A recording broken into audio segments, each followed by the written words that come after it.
আমি যখন প্রথমেই গ্রামের নাম শুনেছিলাম তখন সেটা একটা সাধারণ তথ্যের মতোই লেগেছিল। কাজের সূত্রে আমাকে আশেপাশের কয়েকটা জায়গা ঘুরতে হচ্ছিল সেই সময়, আর এই গ্রামটা ছিল তালিকার একদম শেষ নামটা। বাসস্ট্যান্ডে দাঁড়িয়ে যখন ড্রাইভারকে গ্রামের নামটা বললাম, সে কয়েক সেকেন্ড চুপ করে আমার দিকে তাকিয়েছিল, ঠিক যেন সে বুঝতে চাইছিল আমি সত্যিই ওই জায়গায় যেতে চাই কি না। তারপর খুব নিচু গলায় শুধু একটাই কথা বলেছিল, সন্ধ্যার আগেই ফেরার চেষ্টা করবেন বাবু। ওই কথার মধ্যে কোনো হুমকি ছিল না ভয় দেখানোর চেষ্টা, কিন্তু অদ্ভুতভাবে কথাটা আমার মাথার ভেতর যেন আটকে গিয়েছিল। গ্রামে ঢুকেই প্রথম যে জিনিসটা আমার চোখে পড়েছিল সেটা হলো নীরবতা। এমন না যে পাখির ডাক নেই বা বাতাস বইছে না, বরং সবকিছু ঠিকঠাক থাকলেও একটা অদ্ভুত চাপ চারপাশে যেন লেগেছিল, যেন শব্দগুলো কথা বলার আগে অনুমতি চাইছে। রাস্তার ধারে বাড়ি আছে, উঠোন আছে, খেলনার ছড়াছড়ি আছে, কিন্তু আশ্চর্যজনকভাবে কোথাও কোনো কিশোর নেই এমন কোনো বাচ্চা যার বয়স দেখলে মনে হয় সে শিগগিরই বড় হয়ে যাবে। যারা ছিল তাদের সবাইকেই একই রকম লাগছিল, ৮-৯ বা তার আশেপাশে, কিন্তু তার বেশি নয়। বাচ্চারা খেলছিল ঠিকই, হাসছিল, কিন্তু সে হাসির মধ্যে কোনো ভবিষ্যৎ যেন ছিল না। সাধারণত বাচ্চাদের চোখে যে কৌতূহল থাকে, বড় হওয়ার যে অজানা উত্তেজনা থাকে, এখানে সেটা একেবারেই অনুপস্থিত। তাদের চোখগুলো শান্ত, খুব বেশি শান্ত, এমন শান্তি যা বয়সের সঙ্গে মানায় না। আমি একজন ছেলেকে জিজ্ঞেস করেছিলাম তার বয়স কত। সে কোনো দেরি না করে খুব স্বাভাবিকভাবে বলেছিল ৯। ঠিক তখনই তার মা এসে ওকে আমার কাছ থেকে সরিয়ে নিয়ে গিয়েছিল, আর আমার দিকে না তাকিয়েই বলেছিল, এই প্রশ্নটা এখানে করা হয় না। সেই মুহূর্তে আমি বুঝতে পারিনি, কিন্তু বুকের ভেতরে একটা অস্বস্তি জমে গিয়েছিল। গ্রামের মাঝখানে একটা পুরনো ঘড়ি আছে যেটা সবাই অনুসরণ করে। সেটার দিকে তাকিয়ে আমি প্রথমে ভেবেছিলাম ঘড়িটা বোধহয় খারাপ হয়ে গেছে, কিন্তু ভালো করে লক্ষ্য করে বুঝলাম ঘড়িটা ঠিকই চলছে। শুধু একটা অদ্ভুত ব্যাপার আছে, যখনই কাঁটা ১০-এর দিকে এগোতে চায় ঠিক তখনই সেটা ধীর হয়ে আসে, তারপর থেমে যায়। আশেপাশের লোকজন তখন কথা বলা বন্ধ করে দেয়, হাঁটা থামিয়ে দেয়, ঠিক যেন সময় থামার সেই মুহূর্তটাকে সম্মান জানানো হচ্ছে। একজন বয়স্ক মানুষ খুব আস্তে করে বলেছিল, এখানে সময় আমাদের মতো করে চলে না, এখানে সময়ের হিসেব করে আমাদেরকে চলতে হয়। এরপর আমি দেখি সূর্য ডোবার আগেই গ্রামটা যেন নিজেকে গুটিয়ে নিতে শুরু করে। দরজা বন্ধ হয়, আলো নিভে যায়, আর বাচ্চারা সবাই ঘরের ভেতরে চলে যায়। আমি যে বাড়িতে ছিলাম সেখানে আমাকে পরিষ্কারভাবে বলা হয়েছিল, রাতে যদি বাইরে থেকে কোনো বাচ্চার কণ্ঠ শোনা যায় তাহলে দরজাটা খুলতে নেই, দরজা খুলবে না, জানালার দিকে তাকাতে নেই, আর সবচেয়ে গুরুত্বপূর্ণ কথা, উত্তর দেওয়া একেবারেই নিষেধ। আমি জিজ্ঞেস করেছিলাম, যদি নিজের সন্তানের নাম শোনা যায়? উত্তরে খুব শান্তভাবে বলা হয়েছিল, তাহলেও না। ওই শান্ত উত্তরটাই সবচেয়ে ভয়ানক লেগেছিল। রাত গভীর হওয়ার পরও আমি ঘুমোতে পারছিলাম না। হঠাৎ খুব আস্তে জানালার বাইরে থেকে একটা ডাক ভেসে এলো। নামটা আমার, উচ্চ স্বরে না, বরং এমন ভাবে যেন কেউ খুব কাছ থেকে একদম ফিস ফিস করে বলছে। কণ্ঠটা একটা পরিচিত বাচ্চার, কিন্তু আমি নিশ্চিত ছিলাম এই গ্রামে কেউ আমাকে এতটা চেনে না। আমি নড়লাম না, চোখ বন্ধ রেখেই শুয়ে রইলাম। ডাকটা আবার এলো, এবার একটু বেশিই কাছে।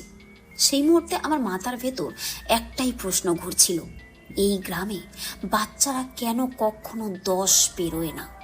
এই প্রশ্নটা আমার মাথায় এই জন্যই এসেছিল কারণ আমি সারা গ্রাম ঘুরেও একটাও ১০ বছরের ওপারের বাচ্চা দেখিনি। আমি জানি না সেই রাতে আমি ঠিক কতক্ষণ নিজের নিঃশ্বাস আটকে শুয়েছিলাম। এরপর আমি দেখলাম সকাল হয়ে গেছে। সকালের আলো গ্রামে ঢুকতেই সবকিছু আবার স্বাভাবিক বলে মনে হচ্ছিল। গ্রামের রাতের অদ্ভুত নীরবতা, জানালার বাইরে শোনা সেই নাম ধরে ডাক, সব যেন একটা খারাপ স্বপ্ন ছিল আমার জন্য।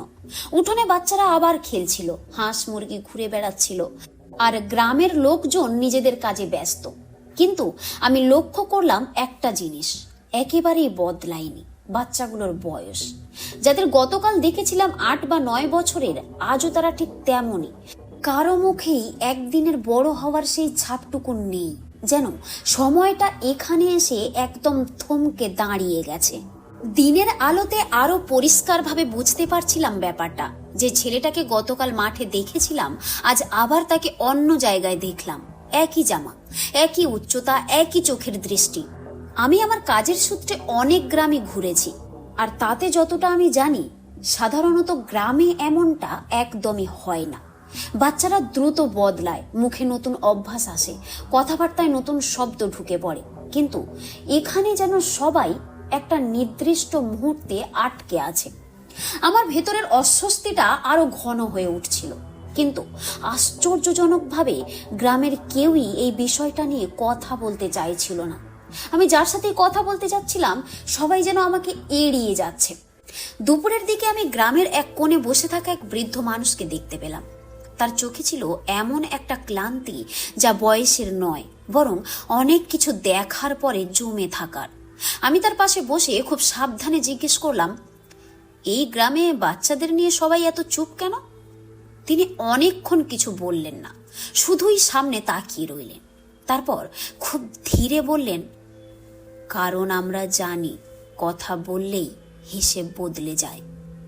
আমি ঠিক বুঝতে পারিনি তার মানে, কিন্তু তার গলায় এমন একটা ভয় ছিল যেটা বানানো হতেই পারে না।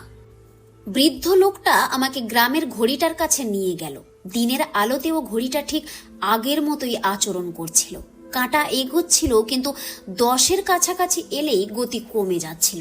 তিনি বললেন, এই ঘড়িটা শুধু সময় দেখায় না, এই ঘড়িটা আমাদের মনে করিয়ে দেয় কোথায় থামতে হবে। আমি জিজ্ঞেস করলাম, যদি কেউ না থামে? বৃদ্ধ লোকটা তখন আমার দিকে তাকালো, আর সেই দৃষ্টিতে ছিল এক ধরনের সাবধান বাণী। তাহলে গ্রাম নিজেই থামিয়ে দেয়। আমি চলে গেলাম।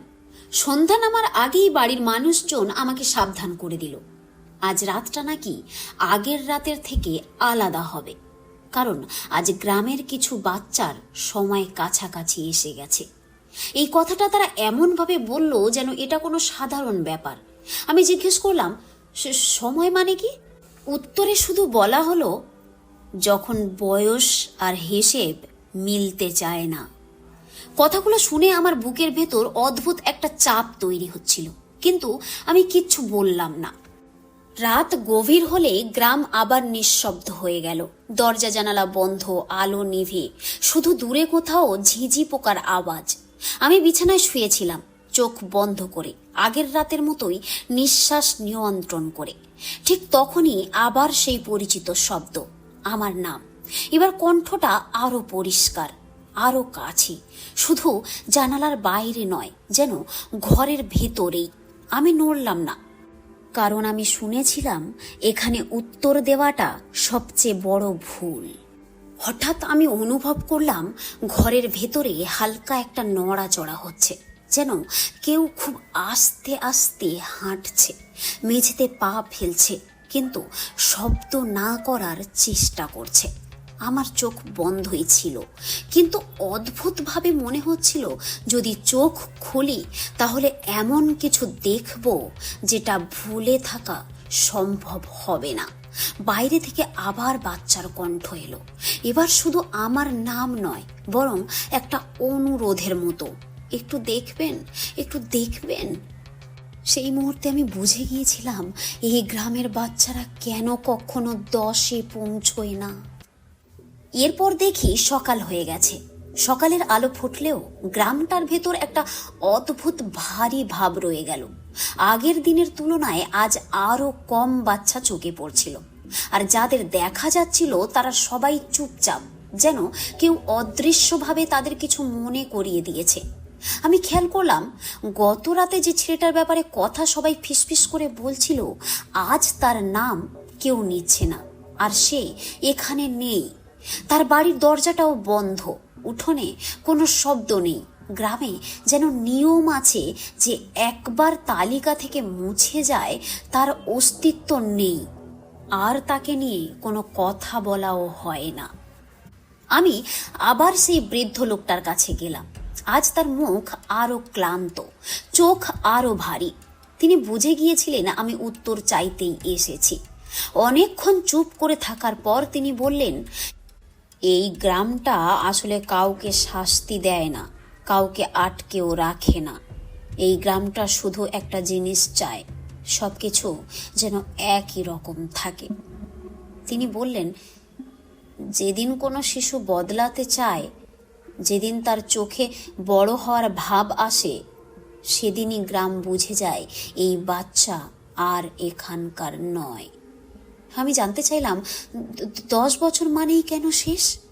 বৃদ্ধ লোকটা গ্রামের ঘড়িটার দিকে তাকিয়ে বললেন, এই ঘড়ি আসলে সময় মাপে না, এই ঘড়িটা পরিবর্তন মাপে। 10 মানে এখানে বয়স নয়, 10 মানে সীমা। তার আগে পর্যন্ত একটা শিশু যেমন আছে তেমনই থাকে, একই ভাব, একই চোখ, একই চিন্তা। কিন্তু সীমা পেরোতে গেলেই গ্রাম তাকে আর ধরে রাখতে পারে না, তখন তাকে যেতেই হয়। আমি বললাম, রাতে যে কণ্ঠ ডাকে, তারা কারা? বৃদ্ধ লোকটা গভীর নিঃশ্বাস নিয়ে বললেন, ওরা তারাই যারা এক সময় এখানকার ছিল। ওরা পুরোপুরি চলে যেতে পারেনি, আবার পুরোপুরি থেকেও যেতে পারেনি। তাই রাতে যখন সব শান্ত থাকে তখন ওদের কণ্ঠ ভেসে আসে। ওরা কাউকে ভয় দেখাতে চায় না, ওরা শুধু মনে করিয়ে দিতে চায় এই গ্রামে থাকার নিয়ম কি। আর যদি কেউ সেই ডাকে সাড়া দেয় তাহলে গ্রাম ধরে নেয় সে নিজেই নিয়ম ভাঙতে চাইছে। সেই রাতে আমি বুঝতে পারলাম গ্রাম আমাকে কেন এখনো থাকতে দিচ্ছে। কারণ আমি প্রশ্ন করছি ঠিকই, কিন্তু বদলাতে চাইছি না। আমি পর্যবেক্ষণ অংশ নই, কিন্তু তবুও আমার থাকার সময় ফুরিয়ে আসছিল। শেষ রাতে জানালার বাইরে আর কোনো ডাক আসেনি, তার বদলে ছিল এক ধরনের গভীর নীরবতা, যেন গ্রাম নিজেই সিদ্ধান্ত নিয়ে ফেলেছে আমাকে যেতে দেওয়া হবে। পরদিন সকালে বাস যখন গ্রাম ছাড়ল, আমি শেষবারের মতো পিছনে তাকালাম। গ্রামটা ঠিক আগের মতোই ছিল, শান্ত, স্থির, একই রকম। উঠোনে কয়েকটা বাচ্চা খেলছিল, সবাই একই বয়সের, একই চোখের দৃষ্টি। বাসের জানালা দিয়ে হঠাৎ আমার চোখে পড়ল একটা পরিচিত মুখ, যে ছেলেটাকে আমি প্রথম দিন দেখেছিলাম, যার সাথে আমি কথা বলেছিলাম। সে আমার দিকে তাকিয়ে খুব হালকা করে মাথা নাড়ল, যেন বিদায় জানাচ্ছে। তার চোখে কোনো দুঃখ ছিল না, শুধু ছিল এক ধরনের মেনে নেওয়া। ফিরে এসে আমি অফিসে গিয়ে জানতে পারি, অফিস থেকে দেওয়া সেই সময়ের থেকে আমি 1 সপ্তাহ বেশি সময় বাইরে কাটিয়ে এসেছি। সময় মেলাতে গিয়ে আমি আমার তালিকাটা বের করলাম।